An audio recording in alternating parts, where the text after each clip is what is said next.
Hello and welcome to JT Hughes in Newtown. Today I am going to give you a quick how-to video on how to use the Apple and Android CarPlay functions on your new Kia Sportage. Even though I'm demonstrating this on a Sportage, the system of how to get it started with Apple CarPlay are the same throughout all the vehicles. To begin with, you need a genuine Apple or Android cable. As you can see, I've got an Apple here, and you need to plug that into the car. Just to tilt you down slightly, you can see there is a USB connection point just down below here, so let's get that plugged in. Perfect.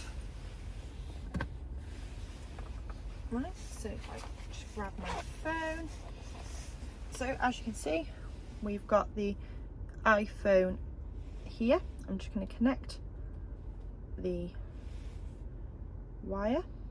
So automatically on the Kia infotainment system, it has popped up with a pop-up saying, while Apple CarPlay is running, some user and vehicle information will be provided to your phone, such as Bluetooth device address, GPS location information, vehicle speed, shift lever position, etc.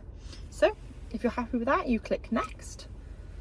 A second page come up saying, for smooth functioning of Apple CarPlay, please make sure that you've got the latest version of iOS installed, which I do.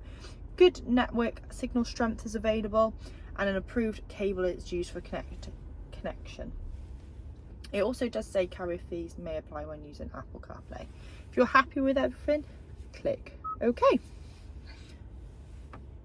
So you can see now my screen has gone to Apple CarPlay, and it is starting to project my phone onto the touchscreen system here.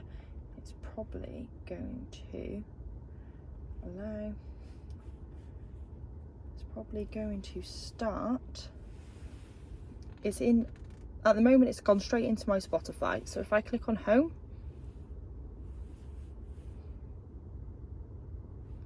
down in the bottom corner here, it now displays the home screen of your phone. So you've got your maps straight away here, your music, you've got your calendar with appointments on, saying that I've got the dentist today, fun.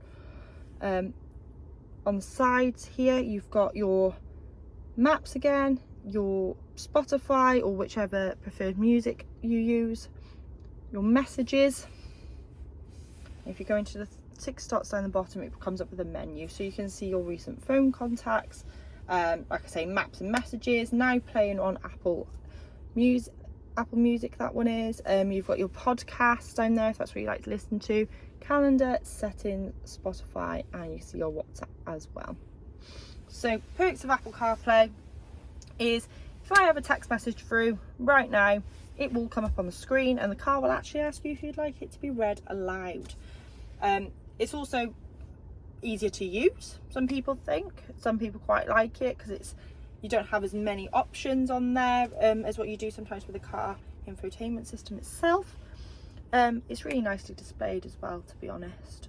But yeah, it's just a nice feature to have. Like if you prefer using Google Maps and you have Google Maps downloaded onto your iPhone, they will display in here, and you can use Google Maps for your navigation if you prefer to use that over your car's navigation system. After that, if you don't want to look at the Apple CarPlay screen anymore, if you just click Kia, it will take you back into the infotainment menu. As you can see here now, next to phone, you've got Apple CarPlay. If you click that, it'll take you back into the Apple CarPlay system.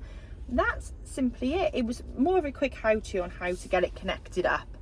You'd use the same method for an Android phone. You just obviously would need an Android cable, and this would display in the Android style instead of the Apple's. But yeah, that's just a little quick how-to video on how to use that. I hope that helped. Any questions, please feel free to give your sales exec a call. Thank you very much for watching.